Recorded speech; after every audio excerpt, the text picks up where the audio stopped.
இந்த எபிசோடோட ஸ்டார்டிங் சீன்ல வெற்றி வந்து பைப் கட் ஆகியிருக்கத பார்த்து இதை சரி பண்றதுக்கு எவ்வளவு நேரம் ஆகும்னு கேட்க கரெக்டா சொல்ல முடியாது.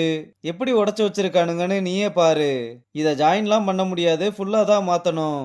எப்படி பார்த்தாலும் 4 மணி நேரத்துக்கிட்ட ஆயிரும்னு சொல்ல இதனால வெற்றியுமே ரொம்ப சோகமாயிடுறான். இங்க கிச்சன் டீம்ல எல்லாருமே டென்ஷன் ஆயிருக்க அந்த விக்கி பையன் மட்டும் ஜாலியா ட்ரிப்புக்கு வந்த மாதிரி உட்காந்துருக்கான்.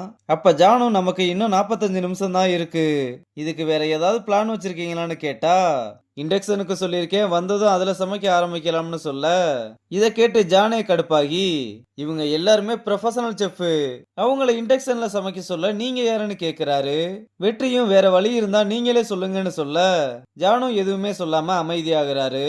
இண்டக்ஷன் வந்ததும் ஃபர்ஸ்ட் ஸ்டார்டர்ஸ் ஸ்டார்ட் பண்ணுங்க, மத்ததெல்லாம் அப்புறம் பாத்துக்கலாம்னு சொல்ல எல்லாருமே அவங்களோட வேலையை பார்க்க ஆரம்பிக்கிறாங்க. அப்ப வெற்றிக்கு ஏதோ ஒரு ஐடியா வர பாண்டிக்கு கால் பண்ணி இண்டக்ஷன் வேணாம்னு சொன்னதும் அது இல்லாம எப்படிடா சமைக்க போற, காலங்காலமா அதுல தானே சமைக்கிறாங்கன்னு சொன்னா அப்ப வெற்றி இந்த ரெசார்ட்ல ஒரு புது வரலாறே படைக்க போறான்னு சொல்றான். அப்படி என்னதான்டா பண்ண போறான்னு பார்த்தா தீபம் ஏத்தி சாமியெல்லாம் கும்பிட்டுட்டு இண்டக்ஷன்ல சமைக்கிறதே அவமானமா நினைச்சவங்கள விறகடுப்புல சமைக்க வைக்கிறான். அப்ப பசங்களும் நம்மளை இந்த நிலைமைக்கு ஆளாக்கிட்டானேன்னு செம்ம காண்டுல வேலை பார்த்துக்கிட்டு இருக்காங்க. ஆனா நம்ம வெற்றி நெடுமாறன் ஸ்பெஷல் அழைச்சிட்டு வெற்றியோட ஸ்பெஷலை ரெடி பண்ணி கொண்டு வந்து சிக்கன் பிரியாணியை சமைச்சு எல்லாருக்குமே பரிமாறுறாங்க.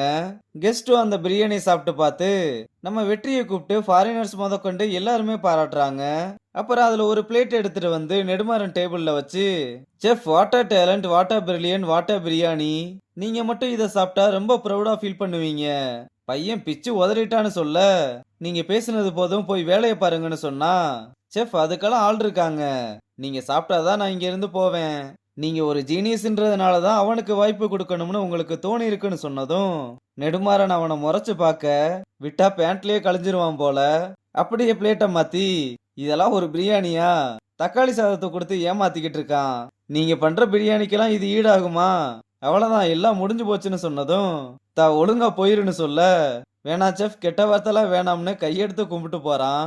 அப்புறம் அவன் போனதும் பிரியாணியோட ஸ்மெல் அவனை டெம்ட் ஆக்கி விட அதை மோந்து பார்த்தே ஆடி போறான். அங்கே கட் பண்ணா வெற்றி வீட்டுக்கு வீடியோ கால் பண்ணி இன்னைக்கு நான் சமைச்சு எல்லாருக்குமே வயிறார சாப்பாடு போட்டேன்னு சொல்ல நல்லா பண்ணையாடான்னு கேட்டா உன் பையனாச்சே அதெல்லாம் பின்னி பெடல் எடுத்துட்டேன்னு சொல்றான். இதை கேட்டு அம்மாவுமே ரொம்ப சந்தோஷப்படுறாங்க. அப்ப வெற்றியோட ட்ரெஸ்ஸை பார்த்துட்டு ஏன்டா அந்த வெக்கையில போய் கோட்டை போட்டுக்கிட்டு இருக்க, கலட்டி போட்டுட்டு வேலை பாருடான்னு சொன்னா மா உன் பையன் இதை எவ்வளவு கஷ்டப்பட்டு போட்டிருக்கான்னு தெரியுமா, இன்னைக்கு தான் என் வாழ்க்கையிலேயே ரொம்ப சந்தோஷமா இருக்கேன்னு சொல்றான். தங்கச்சிக்காரியும் நல்லா பண்ணுன்னு ஆல் த பெஸ்ட் சொல்ல கவலைப்படாதீங்க இன்னும் கொஞ்ச நாள்ல எல்லாமே சரியாயிரும்னு சொல்லிட்டு காலை கட் பண்றான். இதை ஐசுவுமே பார்த்து சந்தோஷப்படுறா. அப்ப பாண்டி வந்து டே ரெசார்ட் ஃபுல்லா உன்னை பத்தி தான் பேசிக்கிட்டு இருக்காங்க, ஒரே ஒரு பிரியாணியை செஞ்சு செதைச்சு விட்டேயாமே, உத்தமனெல்லாம் கையிலேயே பிடிக்க முடியல, சும்மா அசத்திட்டடான்னு பாராட்ட நான் இங்க ரொம்ப கஷ்டப்பட்டு வந்தேன் பாண்டி, ஆனா கேஸ் லைன் உடஞ்சதும் கனவெல்லாம் சுக்குநூறா நொறுங்கி போச்சு, ஆனா ஒண்ணு இதை விட்டா நம்ம அவ்வளவுதானு என்ன நானே தேத்திக்கிட்டு எப்படியோ சமாளிச்சிட்டேன்னு சொல்றான். பாண்டியும் இப்படிதான் ஏதாவது தடங்கள் வரும், ஆனா அதெல்லாம் மீறி இந்த டின்னர்லயும் எப்படியாவது தெரிக்க விட்டுரு, அப்புறம் நைட்டு டின்னருக்கு வெளிநாட்டுக்காரங்க தான் அதிகமா வர்றாங்க, பிளேட்டிங் வரலைனாலும் உனக்கு என்ன வருதோ அதை பண்ணு, பிளேட்டிங்கா முக்கியம், சோறு தானே முக்கியம், இன்னைக்கு உன் சட்டையை பிடிச்சு வெளியே அனுப்புனவங்களுக்கு முன்னாடி அதே கிச்சன்ல செஃப் வெற்றின்னு பேஜ் போட்டு கோட்டு போட்டு நிக்கணும், அது எல்லாமே இந்த டின்னர்ல தான் இருக்கு, தயவு செஞ்சு சொதப்பிடாதுன்னு ஆல் தி பெஸ்ட் சொல்லிட்டு போறான். அப்புறம் மெயின்டெனன்ஸ் காரனும் நான் சொன்ன மாதிரி தான் இதை எவனோ உடைச்சிருக்கான், அது யாரு என்னன்னு தெரிஞ்சுக்க நினைக்காத, திசை மாதிரி போயிருவ, நீ உன் வேலையை மட்டும் பாருன்னு அட்வைஸ் பண்ணி எப்படியாவது ஜெயிச்சுட்டு வர சொல்றாரு. இங்க விக்கியும் வேணியும் நாங்க அவ்வளவு சொல்லியும் எதுக்காக நீ வெற்றிக்கு ஹெல்ப் பண்றேன்னு கேட்க நீங்க கேட்ட கேள்வி கேள்வியே இல்ல, அவன் தான் இன்னைக்கு செஃப், நம்மளா அவனோட அசிஸ்டன்ட், நான் ஒன்னும் ஹெல்ப்லாம் பண்ணல, என்னோட வேலையை தான் பண்ணேன்னு சொல்ல அவனால குப்பை பொறுக்குனதெல்லாம் ஞாபகம் இருக்கா, நீ டின்னருக்கு மட்டும் அவனுக்கு ஹெல்ப் பண்ண, நெடுமாறே உன் பாட்டை கேட்க வேண்டியதா இருக்கும்னு பிளாக்மெயில் பண்ணிட்டு போறான். அங்க கட் பண்ணா நைட் ஆனதும் ரூம் சர்வீஸ் பசங்கெல்லாம் ஆர்டர் எடுத்துட்டு வந்து மாதிரி மொக்கிறாங்க. இதை வெற்றியால சமாளிக்க முடியாம ரொம்பவே திணறான். கிச்சன் டீமும் எவ்வளவு வேகமா வேலை பார்த்தாலும் அடுத்த ஆர்டர் வந்துகிட்டே இருக்க வெற்றி ஒரு கட்டத்துல ஃப்ரீஸ் ஆகி நிக்கிறான். அப்ப பேக்ரவுண்ட்ல டிஷ் வர லேட் ஆகுறதுனால கெஸ்ட் எல்லாருமே கிளம்புறாங்கன்னு வாய்ஸ் ஓவர் வருது.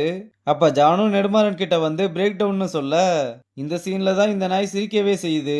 அப்புறம் வெளியே வந்ததும் எல்லாரையுமே அமைதியா இருக்க சொல்லிட்டு, வெற்றி கிட்ட கிச்சன் எப்படி இருக்குன்னு பாத்தியா? இதுதான் உன் செஃப் கேரியரோட ரெப்ரசன்டேஷன்னு. என்ன ஃபீல் பண்றியா? தோத்துட்டமேன்னு வருத்தப்படாத. ஆனா நான் நினைச்ச மாதிரி நீ தோத்தேல, அதுக்கு வருத்தப்படு.